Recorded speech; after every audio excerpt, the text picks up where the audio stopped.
paano ako nakahanap agad ng trabaho dito. Kasi ang dami naman talagang trabaho dito guys. Basta hindi ka lang namimili ng trabaho. Nagtatanong kung anong trabaho ko anong trabaho ko dito. Ang trabaho ko dito before guys is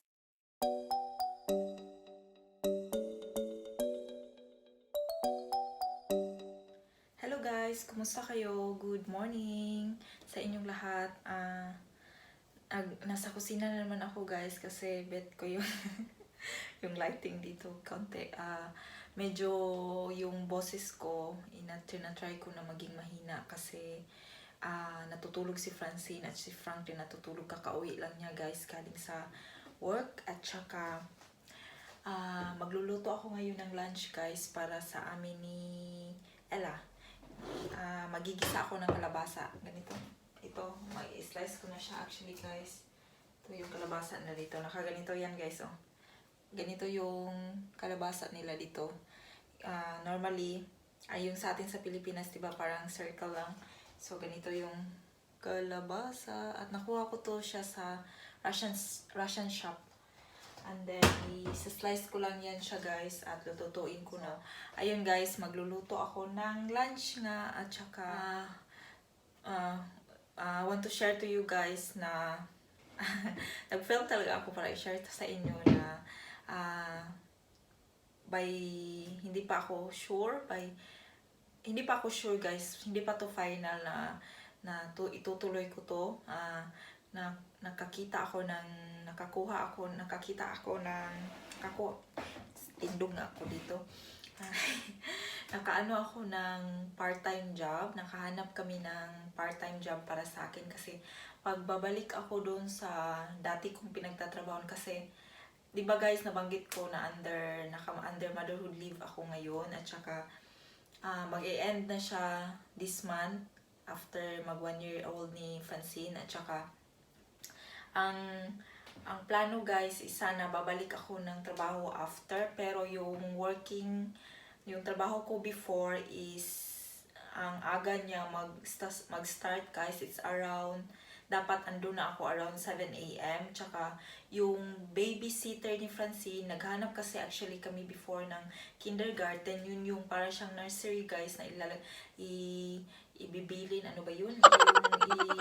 Ihahatid mo yung para siyang nursery school or basta nandun yung mga kids na babantayan, ihahatid mo doon ng morning yung bata at ipipick up mo at 4 p.m., 4:30 or 4 p.m. 7:30 mo siya ihahatid at ipipick up mo ng 4:30 and sadly at hindi kami nakakita ng kindergarten. May isa dito, gusto ko kasi yung dito katabi lang sa bahay para malapit lang para hindi ko nalalakarin, and then hindi kami nakakita pero ano ba yun? Para next year sa kanya, basta yun na yun guys. At then, so ang nakita namin instead is babysitter. Yun yung medyo siya kalayuan dito. Kailangan kung either sasakay ako ng bus or ihatid ko siya by walking, pero kung same lang din ang distansya, same lang din ang minutes na makakadating ako doon. So kung sasakay ako ng bus, it took 10 minutes. Kung maglalakad naman, it took 10 minutes also. So kasi yung bus pag ganun-ganon dito. So doon na namin siya ibibilin, yung ilalagay, ano ba yun? Ano ba yun sa Tagalog? Basta yun na yun guys, doon namin si Francine starting August, kasi August pa siya mag-start daw kasi may mga vacation or whatever. So yun, so nakahanap ako guys to make the story short, nakahanap ako ng part-time job na very flexible sila sa kagaya kong parent, kagaya kong may baby, kagaya naming may baby. Very flexible sila na magsa-start ang work at 10 a.m. at matatapos naman siya ng 4 p.m. So I think it's very, very, very, very, very good para sa amin kasi 10 a.m. ako mag-start at saka at 4 ako matatapos. So that means si Francine matatapos ng 4:30, pero at least sa hapon andito yung papa niya para i-pick up siya doon. So pero sa October pa siya mag-start at may 2 days ako na para siyang itatry mo training before sa October. Para siyang tatry mo kung ano yung kung kaya or itatry, parang i-demo nila kung ano mga gagawin mo. Parang ganun guys pa, parang basta yun na yun. Tsaka 2 days siya, pero gagawin ko siya before sa October para let's see also kung makakaya ko. Para siyang sa hotel guys, ako magtatrabaho. Siya, quality control, parang check basta quality control yung position na nakita ko. Then basta yun nga, ang bait ng may-ari at very flexible sila sa oras, at least 6 hours a day lang ako magtatrabaho. That is actually very good for me, para kay Francine also, para pagdating dito. Pero after that guys, at tatry ko na mag-aral ng yun nga, kasi kailangan ko kasi talaga mag-aral ng language dito, kasi ewan lang yung natapos ko dito, 'di ba? So natapos ko sa Pilipinas ko, kailangan ko siyang i-continue dahil isa siya sa requirements talaga dito sa Germany. At so ayun, ayun yung mga pagbabago sa, ayun na si Ella. Hi. Shh. Quiet because Francine is sleeping and so it's in the living room. He's sleeping there. So ayun guys, at magsta-start ako nga ng school ko din. So tatry ko makakuha ng schedule na from 6 p.m.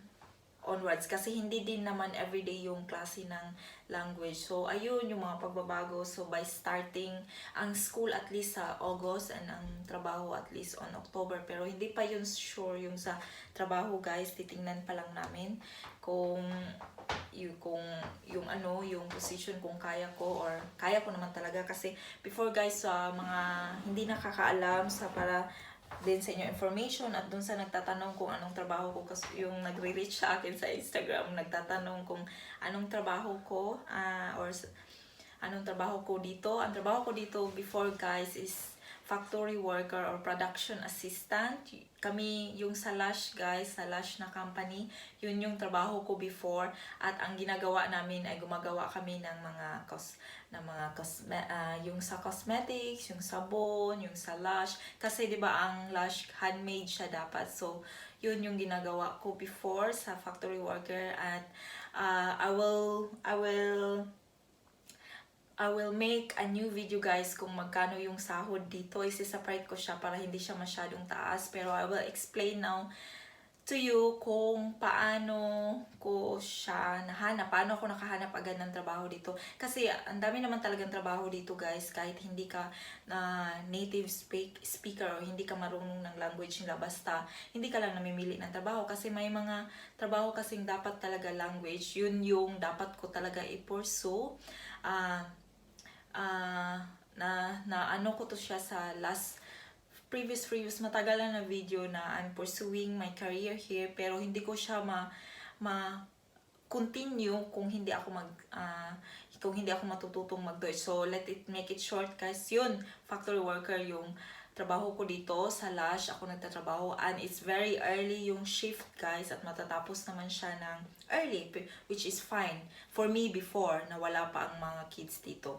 Pero ngayon na nandito na si Francine, lalo na si Francine, parang ang hirap niya balikan, kasi although it's really good na dapat sana ako dun nagtatrabaho, kasi malapit lang siya dito guys. At least hindi siya malapit, at least hindi siya masyadong malayo, mga 30 minutes lang siya.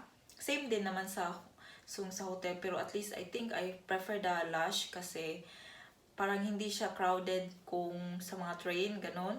At then, yun nga, 7 dapat nandun ako, pero hindi kasi pwede guys, kasi si Francine nga, 7:30 pa mag-open yung babysitter niya. So, very, very, complicated kung aanuhin ko pa, kung ihatid ko pa si Francine. And so, since wala dito si Frank early in the morning, hindi pwede siya. So yun nga, may nahanap ako. So paano ko nakahanap ng trabaho agad guys, is it depends naman talaga sa iyo kung eager ka talaga maghanap ng trabaho.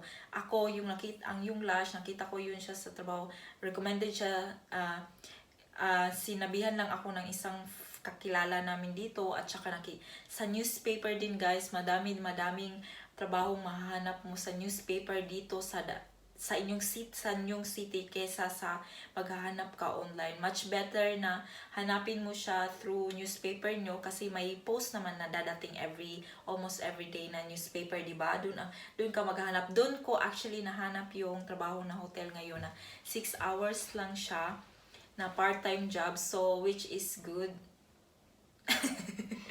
So ayun guys, so magluluto na muna ako ng lunch guys kasi parang na gutom na tag. You hungry?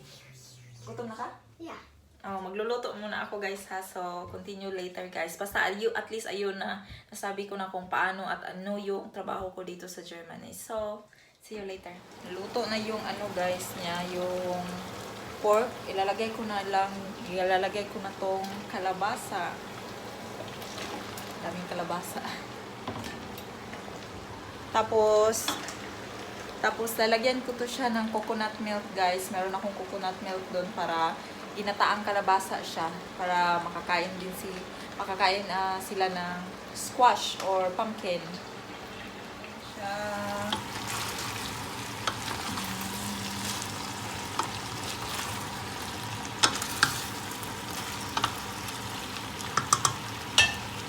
So guys, naluto na yun. Hindi pa naluto. Inaantay na. Yan na siya guys, oh. Yung ginataang kalabasa natin at tatawagin ko na si Naela. Try kong gisingin si Frank kung magigising siya para makapag-lunch siya din. Papalaputin ko lang siya at tara, puntahan natin yung mga kids para kumain. Check natin. Gising na actually si Francine.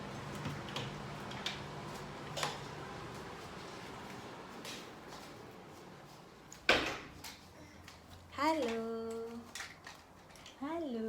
I'm not anymore sleepy. You're not sleepy anymore? Earlier you said you're sleepy. Hello. Hello. Where's the ball? Where's the ball? Can you give me the ball? Can you give me the ball? Kalata po diri. Hipos ninyong man ha. Hipos mo kay mga tumban. Susino ko. But we're playing. Mga una taron. Yeah, but we're still playing. Yeah, I will call you if it's finished. So, that's all for today guys. Si Frank nasa living room siya natutulog guys. Mamaya ko na siya gisingin pag ma-prepare na tong table. So, that's all for today guys. Thank you all for watching. And I hope to see you again on my next video. Bye bye and have a good day everybody.